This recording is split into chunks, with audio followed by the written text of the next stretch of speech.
नमस्कार साथियों, अपनी आवाज में आपका स्वागत है और मैं विशाल शर्मा आज आपको बताने वाला हूं जो बांके बिहारी कॉरिडोर जिसका निर्माण हो रहा है और उसके बारे में जो सामने से भी विरोधाभास आ रहा है गोस्वामी समाज की ओर से, और गोस्वामी समाज की ओर से जितनी भी विरोधाभास की चीजें हैं, उसके अलावा जो वहां पर जो निर्माण होगा उसके बारे में मैं आपको कुछ डिटेल्स देने वाला हूं। तो आप लोग मेरे साथ वीडियो में जुड़े रहिएगा, आपको यहाँ पे सारी ही डिटेल्स मिल जाएंगी जो वहां पर जो भी निर्माण होने वाला है उस चीज के बारे में। तो पहली चीज मैं बताता हूं, जो बांके बिहारी मंदिर वृंदावन में जो है हर दिन जो है लाखों श्रद्धालु वहां पर आते हैं दर्शन के लिए। ठीक है, मंदिर का जो रास्ता है वो बेहद ही संकरा है, मतलब पतला है।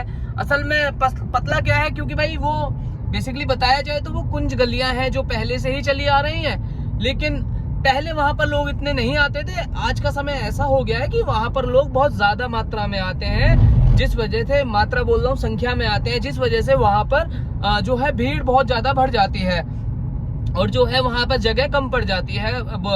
बांके बिहारी के मंदिर के प्रांगण के अंदर जो है जगह कम पड़ जाती है, भीड़ बेहद ज्यादा हो जाती है, सफोकेशन हो जाती है। इसी वजह से जो है सरकार ने वहां पर एक बड़ा ही बहुत बड़े स्तर पे क्षेत्रफल में एक कॉरिडोर बनवाने के लिए बोला है, जिस बारे में उन्होंने फैसला लिया सरकार ने कि अब यहाँ पर एक कॉरिडोर बनाया जाएगा। ठीक है, जिससे दर्शन करना जो है यात्रियों के लिए बेहद आसान हो जाएगा और भीड़ भी अच्छे से कंट्रोल की जा सकती है। तो मैं अगर आपको बताऊं कॉरिडोर में क्या क्या बनेगा तो मैं आपको बताता हूं। इस प्रोजेक्ट में जो है, इस प्रोजेक्ट पे लगभग 262 से 500 करोड़ के करीब में रुपये खर्च होंगे और इसमें जो सुविधाएं होंगी मैं उस सुविधाओं के बारे में आपको बता दूं कि इसमें क्या क्या सुविधाएं होंगी। इसमें जो होंगी बड़ी और चौड़ी सड़कें होंगी। सबसे पहली चीज, श्रद्धालुओं के बैठने के लिए वहां पर हॉल की व्यवस्था भी होगी, जो कि अब से पहले नहीं थी, क्योंकि भाई लोग जाते थे तो भाई पहले तो खचाखच भीड़ रहती है, धूप रहती है, तो धूप में खड़े होके दर्शन करने के लिए जा रहे हैं तो बैठने की कहीं व्यवस्था ही नहीं है आसपास में। तो श्रद्धालुओं के लिए बैठने के लिए वहां पर व्यवस्था हो जाएगी। ये जो तीसरी चीज आती है, वो तीसरी चीज ये आती है कि वहां पर जैसे आप मंदिर पर पहुंचते हैं ना, तो मंदिर पर पहुंचने से पहले आपको बाहर ही अपने जूते चप्पल जो भी आपने पहने होते हैं वो आपको उतार देने होते हैं। लेकिन जो अभी बांके बिहारी मंदिर या लगभग कुछ मंदिर मथुरा में ऐसे ही हैं जहां पर ऐसा हाल हुआ पड़ा है कि अगर आपने वहां पर अपने जूते चप्पल उतार दिए ना और जब आप दर्शन करके वापस आओगे तो बड़े ही रेयर चांसेस हैं कि आपको वो मिल भी पाए वहां पर वापस। ऐसा हो जाता है क्योंकि इतनी ज्यादा भीड़ होती है तो चीजें दिख ही नहीं पाती हैं। इसके अलावा वहां पर कमरे बनाए जाएंगे बैठने उठने के लिए और मेडिकल की भी सुविधा मुहैया कराई जाएगी, जो कि इससे पहले तो वहां पर नहीं है, मेडिकल की सुविधा वहां पर नहीं है। इसके अलावा अगर आप वहां पर अभी जाएं लोगों से या बातें करें ना, तो आपको एक परेशानी ये भी महसूस होगी कि वहां पर जो बेचारी महिलाएं जाती हैं, छोटे छोटे बच्चे होते हैं, तो वहां पर शौचालय की व्यवस्था ही नहीं है।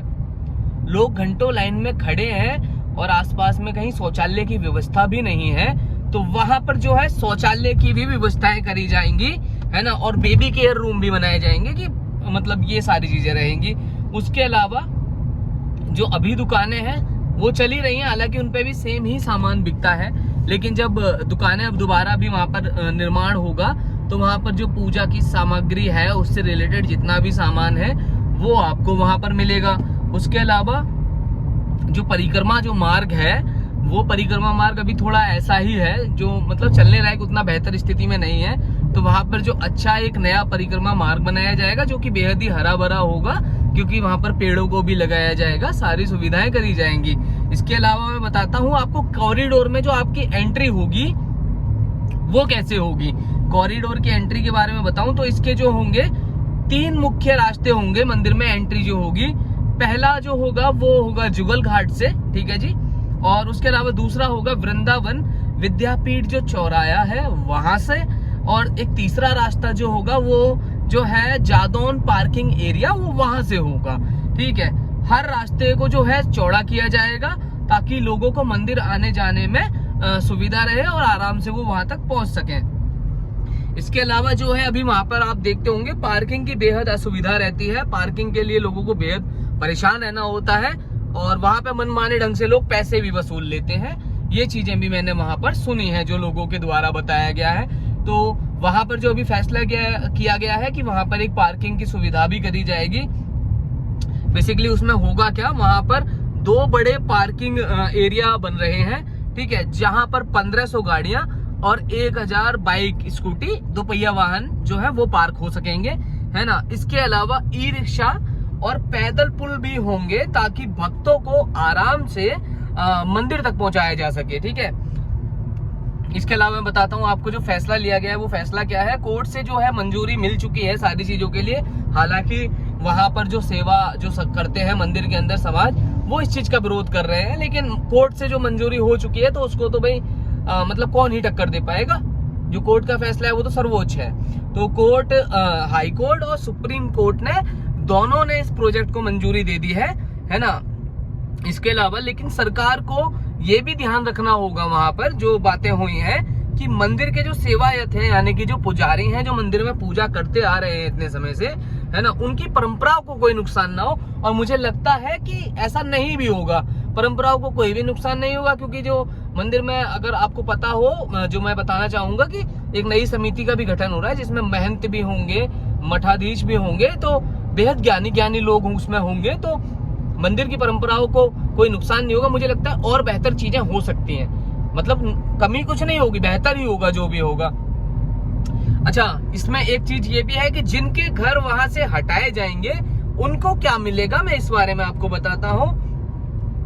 करीब वहां पर 275 परिवार जो है उनको दूसरी जगह पर बसाया जाएगा, जैसे कि रुक्मिणी विहार, ठीक है जी। दुकानदारों को जो है नई दुकानें बनाकर दी जाएंगी और उनको मुआवजा भी मिलेगा, ठीक है। अच्छा, मंदिर का जो विरोध क्यों हो रहा है, जो मेन बात जो निकल के आ रही है, सारी जो चर्चा का विषय जो बन रहा है, वो मंदिर में जो है विरोध क्यों हो रहा है उसके बारे में बताते हैं। कुछ लोग हैं वहां पर और मंदिर के जो पुराने सेवायत जिन्हें कहते हैं, है ना, कि इससे परंपराओं को खतरा है, वो ये लोग बोल रहे हैं। वहां के जो मंदिर में पूजा अर्चना जो पहले से करते आ रहे हैं, वो ये बोल रहे हैं कि इसके जो ये कॉरिडोर बनेगा, इससे मंदिर की जो परंपराएं हैं उनको खतरा है, ठीक है। और कुछ पुराने मंदिर को जो है तोड़ा जा सकता है, इस डर से वो लोग जो है वहां पर नाराज हैं, ये बताया जा रहा है। और कई लोगों ने वहां पर प्रदर्शन भी करे हुए हैं, जो हालांकि डेली चल ही रहे हैं वहां पर प्रदर्शन। मैं बता दूं अगर आपको कि डेली प्रदर्शन चल रहे हैं वहां पर, और मोस्टली जो प्रदर्शन करने वाले हैं वो वही लोग हैं जो गोस्वामी समाज के लोग हैं। हालांकि जो है उन्हीं का ये सारा करा हुआ है विरोध का, जो सारी जो बातें सामने आ रही हैं वो उन्हीं की वजह से आ रही हैं, क्योंकि मेन जो विरोध है वो वृंदावन वासी इतना नहीं कर रहे हैं। मेन जो विरोध है वो गोस्वामी समाज के लोग जो उस मंदिर में पूजा अर्चना करते आ रहे थे काफी समय से, वो कर रहे हैं। अच्छा, इसके अलावा मैं आपको बताता हूँ साथ में और क्या बन रहा है मंदिर में। जो है सरकार ने एक प्रोजेक्ट जो है और शुरू किया है, कृष्णा की पौड़ी, जैसे हर की पौड़ी हो गया ना, हरि की पौड़ी, है ना, जहाँ जमुना घाट जो है सुंदर और साफ किए जाएंगे। वहां पर जो भी जमुना जी के घाट हैं, जमुना मैया के घाट हैं, घाटों का नवीनीकरण होगा। जिस तरीके से अगर आप देखोगे हरिद्वार में, अगर आप देखोगे तो चंडी घाट जो है, चंडी घाट का भी नवीनीकरण हुआ है, तो इसी तरीके से वहां पर भी अपने मथुरा वृंदावन में भी घाटों का नवीनीकरण होगा, साफ पानी की सुविधाएं मिलेंगी वहां पर, और एक सुंदर पुल भी बनेगा। सुंदर पुल से अगर आप परिभाषा को समझ पाओ तो सुंदर पुल को हम वैसे देख सकते हैं जैसे कि अगर हम राम झूला या लक्ष्मण झूला जो ऋषिकेश में है, तो उस तरीके से सुंदर पुल की हम एक परिकल्पना कर सकते हैं कि वैसा होगा। मैं आपको इसका बाकी जो मैंने सारी जो टोटल बातें बताई हैं, इसका आसान भाषा में अगर मैं आपको सारांश बताऊं तो जगह जो है वो है बांके बिहारी मंदिर वृंदावन। खर्चा जो होना है उसमें टोटल जो लगभग जाएगा वो 262 से लगभग 500 करोड़ के अराउंड में जाएगा। और क्यों बन रहा है, जो कॉरिडोर बन रहा है उसका निर्माण क्यों हो रहा है, उसका ये कारण है भीड़ कम करने के लिए, दर्शन आसान करने के लिए। क्या क्या मिलेगा वहां पर? मिलेगा आपको वहां पर प्रतीक्षालय, दुकानें, पार्किंग और बाग, और उसके अलावा जो मैंने बताया कि नवीनीकरण जो होना है वो सारी चीजें भी। कोर्ट ने क्या कहा है? कोर्ट ने कहा है हाँ मंजूरी दे दी है, लेकिन पुजारियों, हाँ मंजूरी दे दी है, लेकिन जो पुजारियों के अधिकार हैं वो वहीं रहेंगे, उसमें कोई ऐसा बदलाव नहीं कर रहे।